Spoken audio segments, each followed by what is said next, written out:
Geçen sefer palav ödende sen palav et bilmeyin deyip bana öyle etmesizlik etti vereyim malum. Kudu kartal değil onun adına aslında. Sonra palava nohut ne için salmadın deyip uruş etti. Şunun için bana bu sefer nohut saldım. Sana yedirecek nohut bana şunu bana korkacak. Sana nohut yedirecek ben nohut yedirecek. Tamam mı?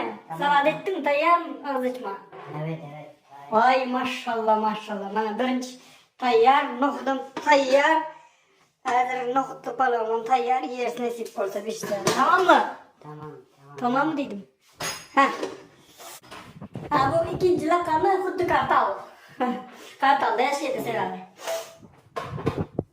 Ben sana bakayım. Vay maşallah maşallah maşallah maşallah. Bu kutu salat niye çöpen salat mı? Neyse. Azra kopra etmerken ya ben sana.